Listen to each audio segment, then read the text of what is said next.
Months या days में दिया है तो you have to always convert it into year. T को सालों में होना जरूरी है। अगर मंथ्स में दिया है तो साल में कैसे कन्वर्ट करेंगे, जैसे एक्स मंथ से इसको ईयर में कन्वर्ट करना है तो एक्स को 12 कर देंगे। जब डेज की बात होगी, अच्छा यहाँ पे एक चीज का ध्यान रखना, डेज जब वो देता है तो डेज गिन के वो तुमको नहीं देगा, वो तुमको रेंज दे देगा। जैसे बोल देगा कि तुमने पैसे को रखा है 23 अक्टूबर 1992 से लेके 31 दिसंबर 1992 तक, तो तुम्हें डेज खुद निकालने पड़ेंगे। अब डेज जब निकालते हैं तो कुछ रूल्स को फॉलो करना होता है। रूल नंबर 1, जिस दिन पैसे डिपॉजिट करने जा रहे हो उसकी काउंटिंग नहीं होगी, जिस दिन विड्रॉ करने होगे उसकी काउंटिंग होगी, और बीच के जितने डेज हैं उसकी काउंटिंग जरूर होगी। तो अगर मैं तुमको यहाँ पे बोलूँ कि 23 अक्टूबर 1992 को तुमने पैसे जमा किए, 31 दिसंबर को निकाले हैं, तो डेज कितने बनेंगे? तो यहाँ पे तुम्हारा कैलकुलेशन बिल्कुल सही होना चाहिए। देखो, सबसे पहले तो अक्टूबर में 31 डेज होते हैं, 7 डेज 23 को छोड़ के अगर काउंट करें तो 24 से 31, 24 से 31 कितने डेज होंगे सोच। 24, 25, 26, 27, 28, 29, 30, 31, 8 डेज हो जाएंगे। 7 क्यों बोल रहे हो?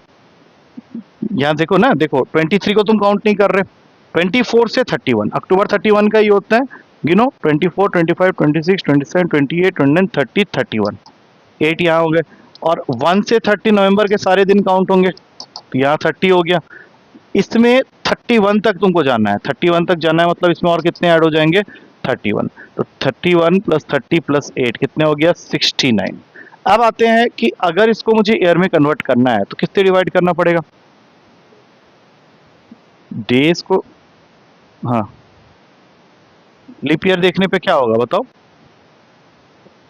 नहीं, ये रूल बहुत जरूरी है कि चाहे साल कोई भी हो, चाहे वो लीप ईयर हो या नॉर्मल ईयर हो। देखो 92 लीप ईयर होता है, लेकिन तब भी उसको ईयर में कन्वर्ट करने के लिए you have to divide it with 365 only. तो दो चीजों का बस ध्यान रखना कि डेज का क्वेश्चन अगर आया तो जिस दिन पैसे डिपॉजिट कर रहे हैं उसकी काउंटिंग नहीं होगी, जिस दिन विड्रॉ कर रहे हैं उसकी काउंटिंग होगी, और बीच के सारे दिन काउंट होंगे। और जब डेज एक बार मिल जाएगा तो उसको ईयर में कन्वर्ट करने के लिए, चाहे वो साल कोई भी हो, लीप ईयर हो या नॉर्मल ईयर हो, तुम्हें डिवाइड उसको 365 से है। और एक बार एसआई आ गया तो अमाउंट निकालने का फॉर्मूला होता है P + SI। मतलब अमाउंट मतलब तुमको टोटल कितने मिल रहे हैं, एसआई तो हुआ कि तुमको उस पैसे के ऊपर कितना एक्स्ट्रा मिल रहा है, बट टोटल को पैसे कितने मिल रहे हैं वो जानने के लिए प्रिंसिपल के साथ में एसआई को तुम्हें ऐड करना पड़ेगा। लेकिन जब सीआई में जाते हैं तो सीआई में हिसाब किताब थोड़ा सा अलग होता है। इसमें हम लोग को पहले PA निकालना होता है, और इसका फॉर्मूला हो जाता है P × 1 + R/100 whole raise to the power of n। अब इसमें R जो है वो 3 तरीके से कैलकुलेट होता है। या तो तुमको क्वेश्चन में बोलेगा कि R इज कंपाउंडेड ईयरली या एनुअली। तो अगर उसने ईयरली या एनुअली टर्म यूज किया है तो अमाउंट निकालने का फॉर्मूला हो जाएगा P × 1 + R/100 to the power of n। लेकिन अगर उसने बोल दिया half yearly, compounded half yearly और सेमी एनुअली, तब फिर तुमको अपने फॉर्मूला में चेंज करना पड़ेगा। A = P × 1 + R/200 to the power of 2n। और क्या हो सकता है? क्वार्टरली। क्वार्टरली बोलेगा, बताओ तुम लोग क्या होना चाहिए यहाँ पे formula? A = P × 1 + R/400 whole raise to the power of 4n। इस बार एक क्वेश्चन जो आया था वही क्वार्टरली वाले के ऊपर में आया था, तो बस उसके लिए ध्यान रखना कि तुम्हें स्क्वायर्स क्यूब्स जो मैंने याद करने के लिए बोले थे वो जरूर याद कर लेना इन क्वेश्चंस में। इसी चैप्टर में सबसे ज़्यादा फायदा मिलता है उसका, क्योंकि एक बार अमाउंट निकलेगा तभी तुम्हारा सीआई निकलेगा A - P करके। स्क्वायर्स याद कर लेना 1 से लेके 30 तक का, और क्यूब मिनिमम याद होना चाहिए 1 से लेके 20 तक का, और 1 से लेके 20 तक का टेबल जरूर याद होना चाहिए। सबसे ज़्यादा यूज इसी चैप्टर में होता है।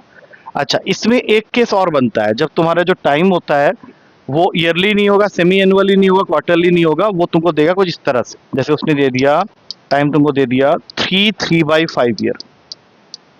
तो अगर टाइम इस तरह से फ्रैक्शन में दिया हुआ है, मतलब कुछ साल और कुछ पार्ट उसका है, तो इस केस में जब अमाउंट निकालोगे तो ये फॉर्मूला बन जाएगा P × 1 + R/100 to the power of 3। ये 3 होगा कंप्लीट ईयर के लिए, और उसके बाद दूसरे ब्रैकेट में लिखना है 1 + 3R/500। मतलब तुमने क्या किया इस r के साथ में ये जो बचा हुआ पार्ट है 3/5 उसको मल्टीप्लाई किया और 5 को नीचे भेज दिया।